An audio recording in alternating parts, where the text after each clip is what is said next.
Hi everyone. I'll do. I think maybe if we're a pretty small group, so we could probably do a very quick kind of like hello each, and just say where we're from. So I'll go to me, and then to Rachel and Zul, and then I'll start going around the participants. And maybe if Zul, you pick someone who you want to pass it to, and everyone just passes it on. So I'm Shaunna, and I'm an organiser with Cooperation Town, and I'll pass over to Rachel. Hi, I'm Rachel, a Policy and Research Officer at Preston City Council. Hi, my name's Zul Hussain. I'm Programme Manager for one of the organisations in the pilot, and I'll pass on to Dawn. Hi, sorry, I wasn't expecting that. Hi everyone, yeah, so my name's Dawn Dublin. I run a social purpose business which tries to catalyse change. And I also run a non-profit called Black Butterfly. I'm based down in Hastings, and I'll pass to Victoria. Sorry, I'm on mute. I'm not. Sorry, I'll start again. So I'm the development manager for a small park in Lambeth, where we do a lot of food growing and cooking with communities. And we've got a local collaborative, which we actually are calling organisations like mine the anchors. So that's the word really attracted me. Sam, I pass to you. Hi everyone, I'm Sam Axtell from Wolverhampton. I work for the local council, but I'm involved in community development kind of activities. So really looking to kind of stimulate sort of community businesses. I'm going to pass to Chris. Yeah, hi, Chris Cook. I live in Scotland. I'm an expert, if you could call it that, I call it legal design. I used to work in the city, but I got better. And my expertise is in, should we say, complementary means of funding and financing anything really. Working currently on a scheme on in Southwest England, sustenance project with Food Plymouth. It's looking at a logistics app and mutual credit, more to the point, how we can actually start circulating food without going through the monetary system, basically directly selling. So it's quite a powerful proposition, and I've no idea who's left, who I can actually go to. So somebody volunteer, please. We pass to Victoria. I've been. Oh, sorry, Victoria. That's why your name's in my head. I'll go to Fergus. Yeah, hi everyone. I'm Fergus. I work for Power to Change. So I was interested in this as such a dilemma about which one to go to. But I also run part of a community growing project. So we have 2 acres of land which we grow off. So yeah, piped in for this one. So yeah, I'm looking forward to the conversation. And then I'll just pass it on to Kathy, and then can you pick someone to pass it to, Kathy? Hi everyone, my name's Kathy. I work for an organisation called Cooperative Futures, and we are a business development consultant for co-ops and community businesses. I'll pass on to Richard. Thanks, Kathy. So my name's Richard, and I live in London now, where I'm just sort of starting out as a co-op development advisor with an organisation called Principle 6. But I'm also a community development worker, so real kind of with this session crossover between those two things. And I'm also just coming to the end of my time as a city councillor in Oxford. So as of sort of 2 weeks when the election happens. But certainly I've been the cooperative champion on the city council there, so very interested in the role that local authorities can play in co-op development. That's me. I will pass to Jonathan. So I've got a bit of a history in worker co-ops and housing co-ops and co-op development myself, and I live in Penzance now, and at least until next Thursday I'm a town councillor, and we've got a kind of group together here where we're trying to bring together all the different things to do with food, community farms, veg boxes, food banks, all the rest, trying to create some kind of structure that can incorporate all those things. I'll pass to Angie. Hi, I'm with Time Bank Colonies Reading, and I'm the administrator, but I'm sort of getting involved in all sorts of things. We're looking at food co-op, basically. So yeah, I don't know. I got cut off, so I don't know who's been. So we could pass to Karen. Hi, I'm Karen. I'm the finance manager for Recovery Connections in Middlesbrough. We're a rehabilitation charity, but we also have a social enterprise arm, which we're trying to sort of utilise like community foods and using our community garden to grow things for our florists and things like that. So it'll be interesting to see how we can sort of develop. And we could go to Mary. Mary there. I'll pass to Richard. No, I'm here now. It wouldn't let me unmute. I was struggling to unmute. I was beginning also to feel like at school when you're the last pick for the team. I'm Mary Vickers. I live in North East Lincolnshire. That's Grimsby, Immingham, Cleethorpes, for those that don't know. My job is Community Food Coordinator. I'm not employed by the council. I'm employed by an agency, but I do a lot of work with and for the council.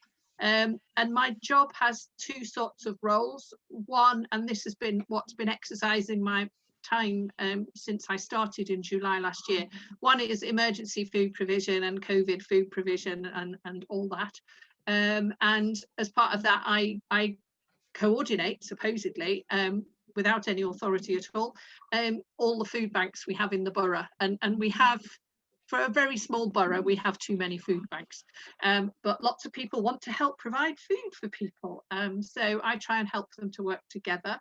But another part of my job, which energizes me more, not that giving food to people isn't important, is to work on projects that reduce the reliance on food banks and food parcels. So I've just coming to what feels like a culmination, but it's probably not.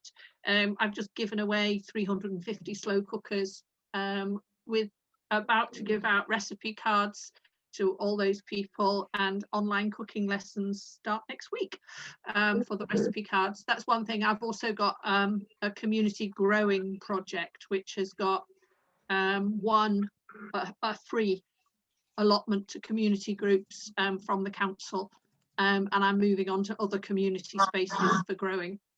Brilliant. And I'm just going to finish off with Selva, Sam and Richard, and if other people could mute themselves now, that'd be brilliant. Yeah, thank you. So I'm Selva. Amongst other things, I'm one of the coordinators for Bury Mutual Aid, which is how I got interested in the food. Obviously, with the pandemic, we realised that there are a lot of people falling through these gaps. So there's quite a lot of us would love to set up like a food co-op again, you know, reducing the reliance on food banks, etc. Lots of interest in many different things. So like you know, cookery lessons, community garden, all that kind of thing. So I'm just trying to get together information that can help take us forward in that. Perfect. And Sam and then Richard. Oh, well, I've already been, but sorry, sorry I didn't make more of an impression the first time. No, you did. I'm really sorry. And then Richard, do you want to finish us off? Same here, right? Yeah. Oh, God, there we go. I think you're missing Sarah.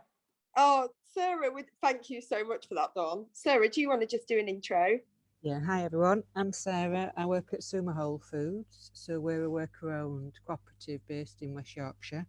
We do quite a bit in our community with food banks, and also have a food group model as well. So it's just how we can play our part in increasing that cooperative community enterprise and try to move away from food banks, but obviously the need is there.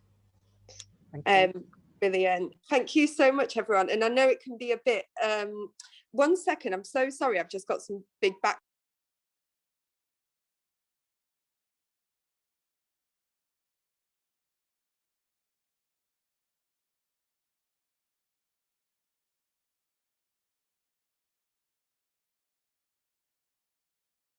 I live with 5 people all working from home, so sometimes it gets a bit rowdy. Thanks so much, because I know it can be really a bit long-winded doing those intros, but it's so helpful because instantly you get a sense of just how much expertise there is in the space, and like you can be sat at home thinking you've got this big project to do yourself, and already we've like created connections with loads of people, or at least started that process. So what I'm going to do is give a little bit of an intro into Cooperation Town. Then I'm going to pass over if Rachel wants to add anything in, because as we said, we've been working really closely, and then go over to Zol, who can very much give that more on the ground side. So just to start with, the way that I started organising with Cooperation Town as a network is that I started a food co-op on my street.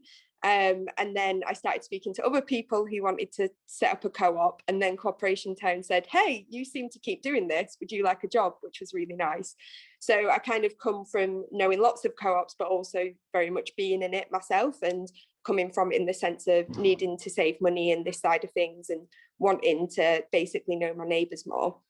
So the way that the co-ops kind of started, just to give a bit of an overview, is 18 months ago Cooperation Town started, and so I'm going to kind of assume here that people don't know anything about Co-op Town, so sorry to those people who do.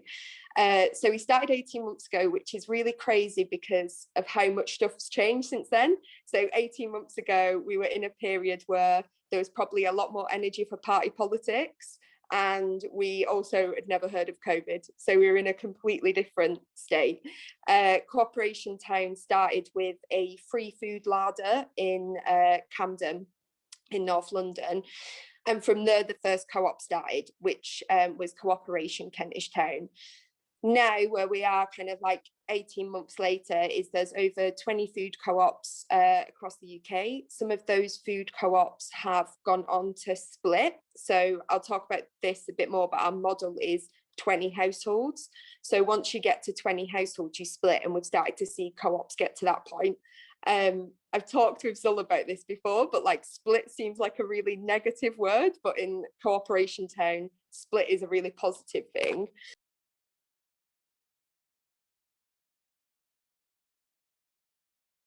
Long, we were having events, it was all really nice, and then we were like, okay, kind of like emergency response mode, the same as everyone else.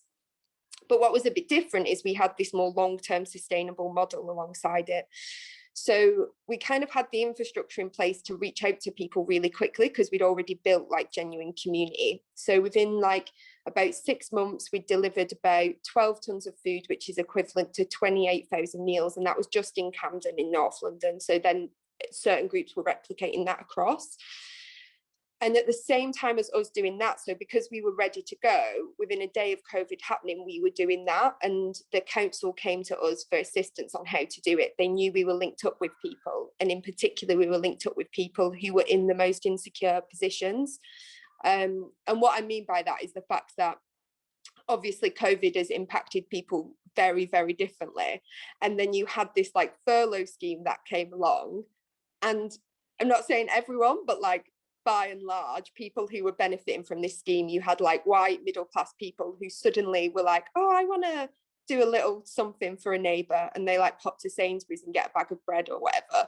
Whereas you also have this split of people who've always been on the ground doing stuff. So there were community groups doing things long before COVID, and that's exactly the type of people that the Preston community anchors are.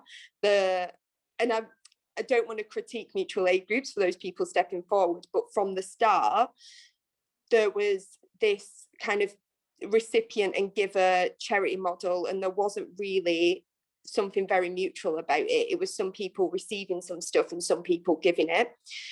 And in terms of long-term like community building, where does that leave people?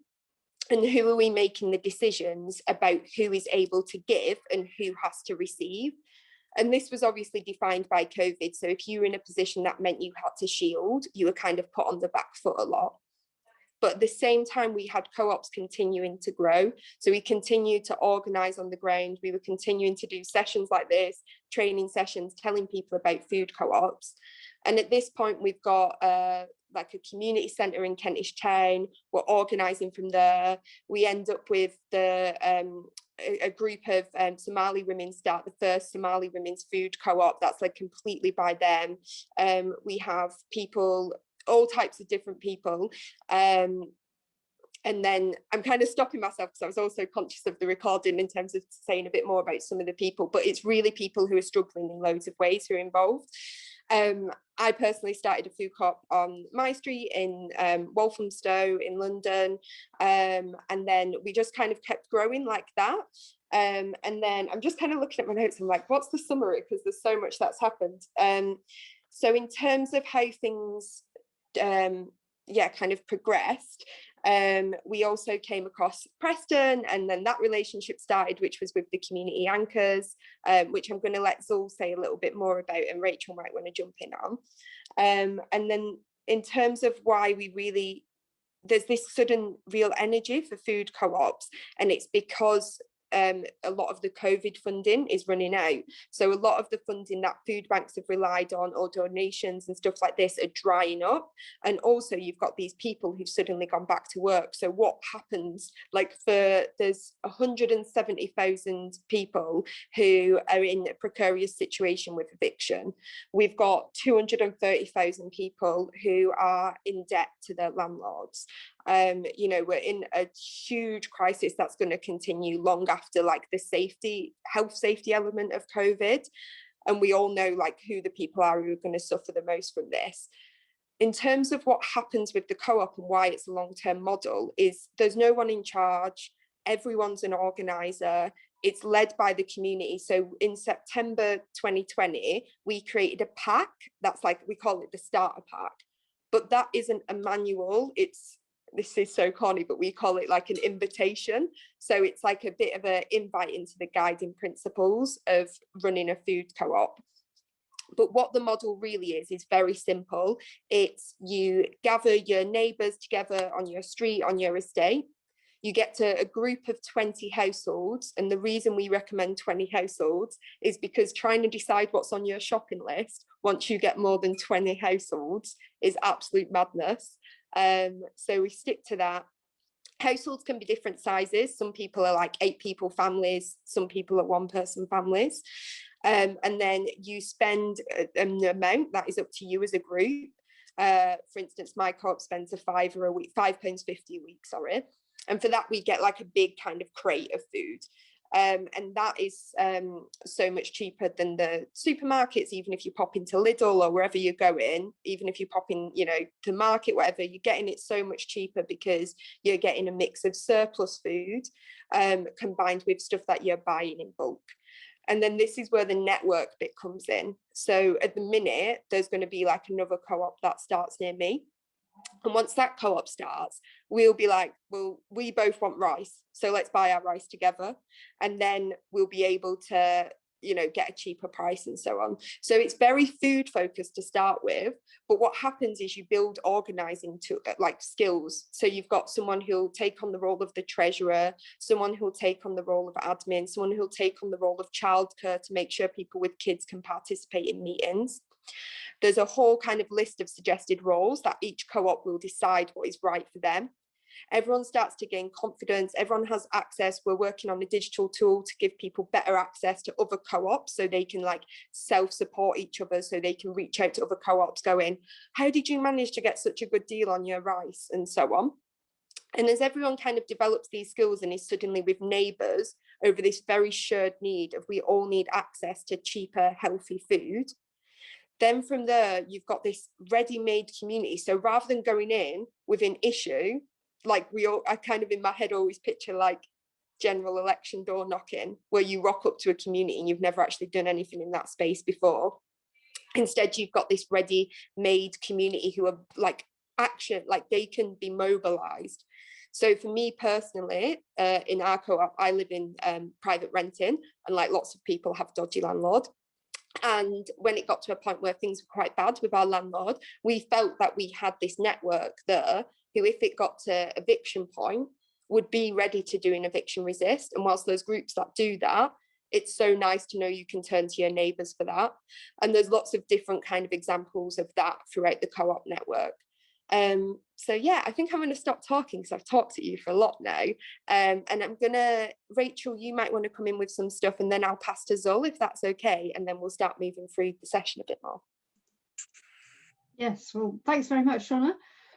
I'll just say a couple of things, really, just because there's so many of you talked about the work you're doing in food aid or as a result of the pandemic and the organising around that.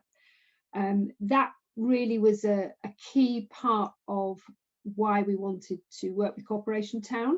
There were two sides to it, and the other one I'll get to in a minute, and that's really where Zul comes in. But there was Preston had worked very closely since the beginning with the pandemic to develop what we call the Food Hub Network. And so it's a grouping of about 35 or 36 community organisations that have been supporting communities through the pandemic. Council community engagement team has taken a very supportive role, not directive. It's very much a network based on mutual respect and collaboration. And actually one of the main objectives of my colleagues in community engagement team was very much to support that network to grow and find its own way. So in about September, they started to do some evaluation work, and it was clear from the group that within the group, there were many organisations were saying what a number of you have been saying, that we've got to move beyond handing out food to addressing this issue of greater reliance, greater self-sufficiency, community organisation. So there's definitely that message coming from community organisations themselves. And about the same time, I was sort of wearing my community wealth building hat, working with Johnny on a programme to create much greater awareness of the options for cooperative activity in some of our communities in Preston, and we prioritised our Black, Asian, minority ethnic community because it was so evident by then that the impact of the pandemic was falling disproportionately on those communities. And so we organised what we called the Cooperative Recovery Programme in the autumn, which was a series of, I think it was 6 webinars, and Zul, as he said, was one of the participants on that. So out of that was an awareness raising programme. Out of that, we really felt we wanted to have some sort of pilot project as quickly as possible. And so I was able to sort of work the two things together, the interest in our communities around addressing food poverty with new ideas, and working with the group who'd come through the Cooperative Recovery Programme who wanted to pilot something. And as we worked closely with Co-ops UK, we talked to them about it, and it worked with some of their priorities as well, because they had the co-op food group that wanted to pilot in a wider, in an area, in a place, the idea of food buying cooperatives. So we kind of joined all those dots together and were able to launch the pilot earlier this year. And so I think it's a mixture of for me, I see it as a project that's about addressing food poverty in a very proactive, enabling way, but it's also about community development and community building, which I think is what Shaunna's made so clear, that this is about creating networks that can do more and more and more as they grow in strength and experience.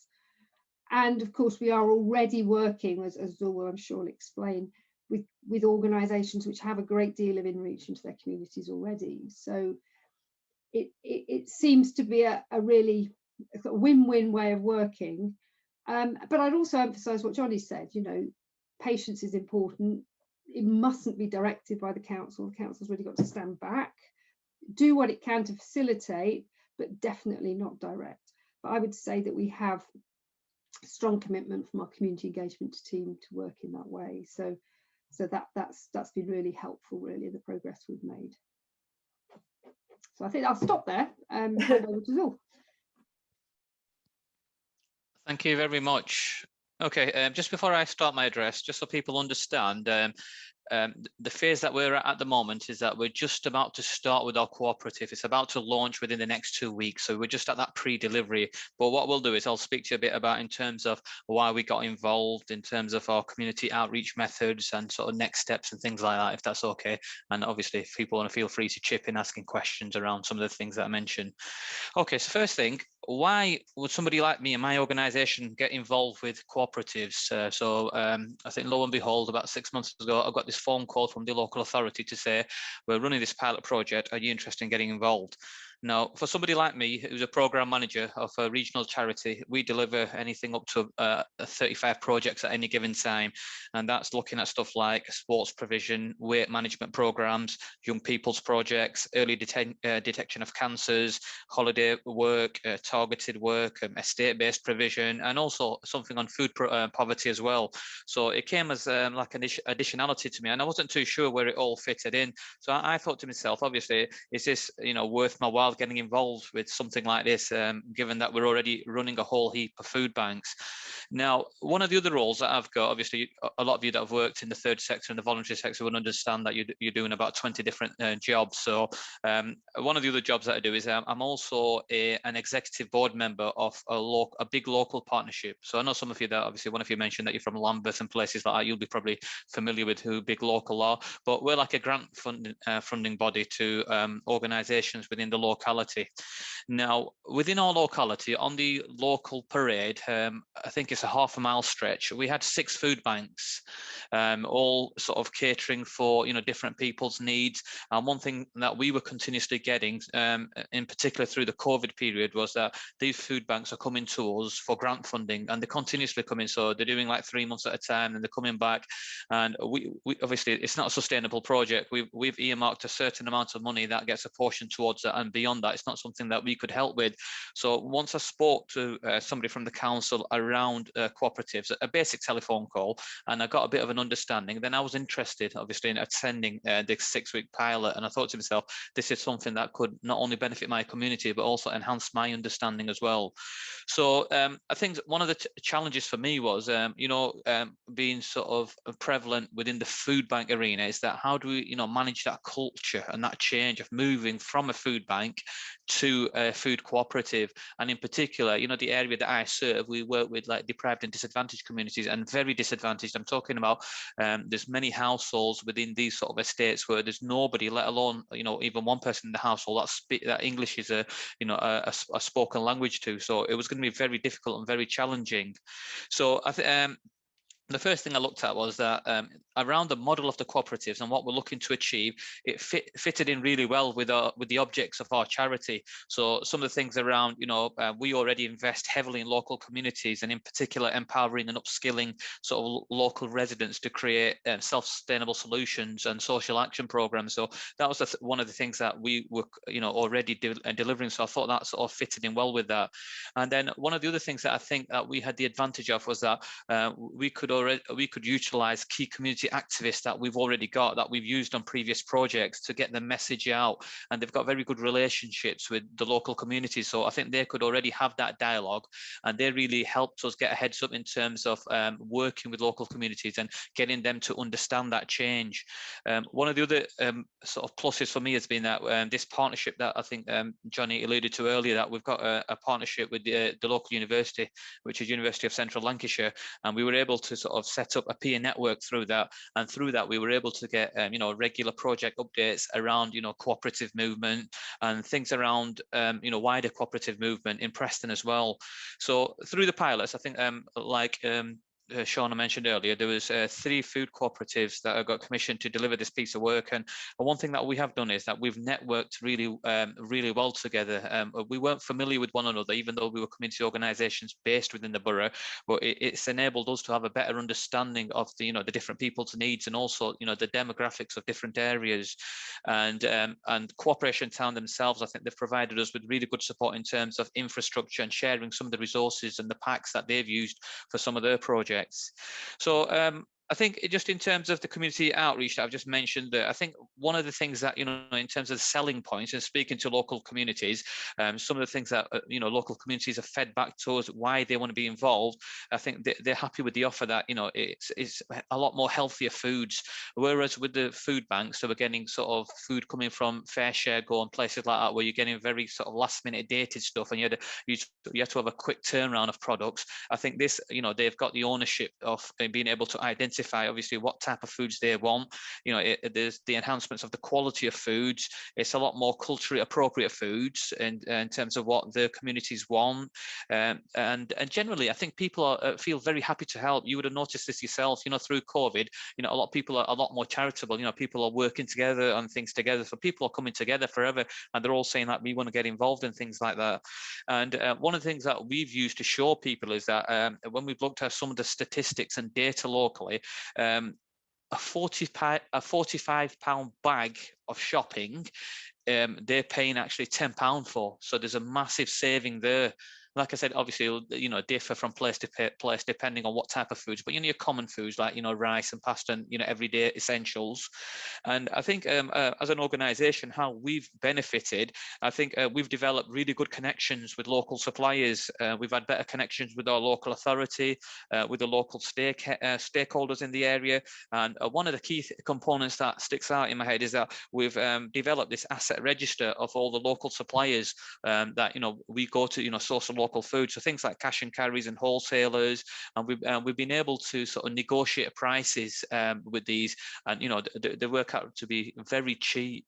So yeah, so that's the stage we're at the moment, and like I said, we're ready to get going within the next 2 weeks. I think what we're looking to do is, you know, the first shop for all the members is going to be free, and then obviously once the members see obviously that significant saving, sometimes you just need to see that visual, and then the second time obviously we're going to tell them to come back and bring a friend with them. But I think at the moment we're thinking of no more than 20 families to be benefiting from each cooperative at the moment. Thank you. Oh, cheers, Zoe. That was brilliant. So we've got about 10 minutes left. So what I'll do is take 3 questions. And then obviously that's not the end of questions. You can get in touch with any of us and ask us questions after. So in terms of taking it, if people want to do like raising their hand on Zoom, and then, oh yeah, physical hand's fine as well. So I've caught you, Victoria. And then I'm on a phone, so it's really hard. So I've got one from, so I can take a couple more. Anyone else? Give me a little shout if you're waiting for a question. Chris, oh, there we go. I can see hands now. So Dawn and then Chris. So we'll start with Victoria, then Dawn and Chris. Go ahead, Victoria. I hope it's not a daft question, but where does the food get delivered to? Not a daft question. What I'll do is take all the questions, and then me, Rachel and Zoe can come back on stuff. Dawn, do you want to go? Hi, yeah, I was just going to ask with regards to the food co-op, you said that you have like a weekly payment everyone pays, and then how do you, so it's just trying to understand, because we're trying to set one up, so it's just trying to understand the process. Maybe could you explain a bit more about it? Yeah, absolutely. And then Chris, do you want to jump in with your question? Yeah, I'm a bit of a legal nerd. What I do is sort of legal design. And, you know, the trouble is we have enough organizations as it is. We've got too many organizations. What we need is agreements. So, you know, sharing agreements. What I'm all about is how can we simplify all the legalities of it, because it really has got out of control. You know, there are just too many organizations chasing funding and not enough, if you like, sharing of information. I heard about an asset register earlier. Well, absolutely, that's what we're looking at. So I'm interested in what legal structure you've got, how it is you actually handle the, you know, the groups within it, because obviously it's got to be informal. And, you know, so that's what I'm interested in. All right, brilliant. So I think, well, 3 of these I can definitely get, but if there's anything you want to jump in with, Rachel and Zoe, please do. So in terms of where does the food get delivered to, it's not a silly question at all. So each co-op has an organising space. My co-op started where we live, literally like in our house. That was a bit mad. I don't recommend it, especially because I've got 2 cats. Trying to keep them away from stuff was madness. But we just wanted to get going. It was really hard to get spaces. loads of event venues were shut because of COVID. People were furloughed, they weren't getting back to us. And so we just wanted to get going. But you basically find an organising space. If you're lucky, you live on an estate that has a community centre. Where I live, a lot of the estates were built in this really brilliant way without a community centre. Great, thanks for that. So instead we get creative. We maybe go to councils, ask for funding for shipping containers. You don't need much space for the food to come to, like you really don't. We organise weekly in a shipping container that we get access to for 3 hours a week. There's car parking space, car comes in with the food gets unloaded, we shift it all out into bags, we turn it around really quick. Definitely the ideal is to have some kind of community centre space so that you can order in bulk, storage, etc. But to start with, you just need something the size of a shipping container. And to be honest, it could even be a half-sized shipping container. So yeah, I hope that helps with that. In terms of weekly payment process, Dawn, we use a thing called Open Collective. And as part of a co-op, we can get you set up on that and you'll get training and everything. So it's a transparent bank, basically. So none of the money is in someone's bank account. Someone from my co-op actually created some little videos that you can just watch for a minute and it tells you exactly how to pop your money in there, really easy. But also some co-ops just don't like online stuff, and that's fine. And they literally do old school, one person takes charge of having a jar and collecting everyone's £5 for the week. And then in terms of the legal structure side of things, I think maybe there's a bit misunderstanding of the whole point of the way co-ops are set up is that everything's shared. So Cooperation Town aren't holding this kind of like central control. The whole point is sharing everything. So all of the individual groups are autonomous. So yeah, we don't apply on behalf of any group for funding or anything like that. In terms of what funding you need, for me as a member of a local co-op, the only funding we've applied for was I randomly saw a poster for 365 quid happiness grants that someone had set up. So I got in touch and was like, if you gave me 365 quid, I'd give all my neighbours free food. And then they were like, brilliant. And so our co-op's running a free food stall, which is also a way for us to tell people about co-ops. So it's essentially a club, like an unincorporated association, technically, which is fine. You're not incorporated, you're just a club, little association, yeah? Yeah, so we're a network of, I think like the legal like side a club of clubs. A club of clubs, yeah. We're a network is how we describe it, yeah. And yeah, so we can help people with loads of various things in terms of registering with wholesalers, stuff like that. But obviously the whole point is that it's led by the groups. I'm just going to check in with Dawn to make sure that I answered your question as well. Brilliant. That's fine. You've told me everything I need to know. It's brilliant. It's fine. Yeah. Brilliant. And Victoria, how about you? Was that clear enough for you? Perfect. And Rachel, can I just check? Rachel and Zul, do you want to jump in on anything there? Yeah, Shaunna, I just wanted to add a couple of points. I think just on Dawn's point, so in terms of us 3 pilots, what we've done is obviously to save money, we've utilised a community centre where we're storing all the food there. And it turned out at the start there was an agreement whereby we just put little bits of budget, money from our respective budgets. But people are, like I said, they're really charitable, and it's turned out that the local community centre is willing to let us give us that space for free. So that's in terms of the storage, and also in terms of Chris's point, yep, bang on. It's an unincorporated association. That's what the respective individual co-ops are. Yeah, we also get our space for free as well in Walthamstow. It's like a local business shipping container. Rachel, was there anything you wanted to jump in? I think we're going to get kicked out soon. Brilliant. So in terms of after this, I can, well, my email is very simple. It's shaunna@cooperation.town. So if there's anything else, but I'm hoping that in the follow-up email you'll get after this event, all of the details will be passed on. And there's also cooperation.town, and on there you can find a link to the starter pack. But the main way we say to get going is to just speak to 10 of your neighbours. There's something that I didn't mention, which was about locality. So making the co-ops work, we focus on generally like a 20-minute radius. of people. The closer you are together, the better, just because of the actual practicalities of shifting food. But that doesn't have to be like set in stone. But that's worth mentioning. Yeah, I think we're gonna, I got kind of a warning that popped up, but I'm trying to wonder when we get kicked out. So I don't know if anyone wants to jump in with a final question. You might have time. Fergus had one, didn't he? I did have a question, but it's been answered. It was about the governance structure, and no, that's fine. And I totally understand why you don't want to get involved with any kind of governance structures when you don't need to. So yeah, no, I think it's a really, thank you all for sharing. It's been really interesting. Thank you. Sorry, I just wanted to add, when we did the actual pilot itself, the Community Anchors program, it was interesting that when we looked at models of best practice, that some of them, they had varying sort of legal structures. I know some were kicks and things like that.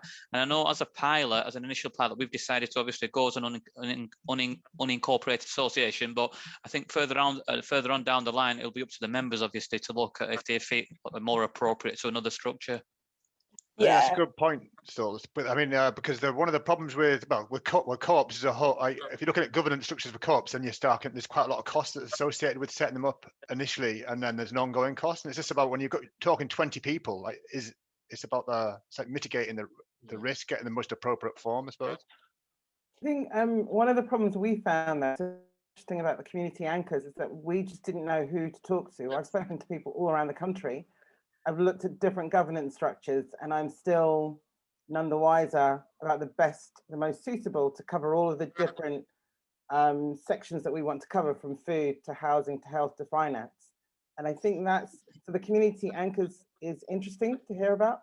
I think we just need to know who's around, because we've gone down the process of trying to become that, to try and facilitate creating this sort of solidarity economy network, this ecosystem. But we're doing it, we're learning, and then trying to pass that knowledge on. But it would be great to know if there are sort of national sort of anchors so that we could contact someone locally.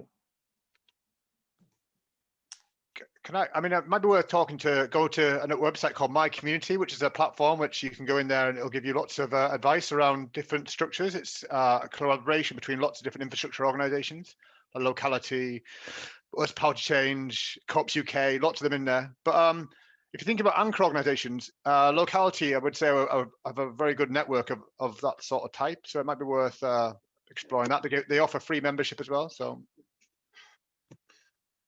Well, could I say there's some interesting stuff beyond that? So you look at what farmers do with machinery rings up in Scotland, where I live.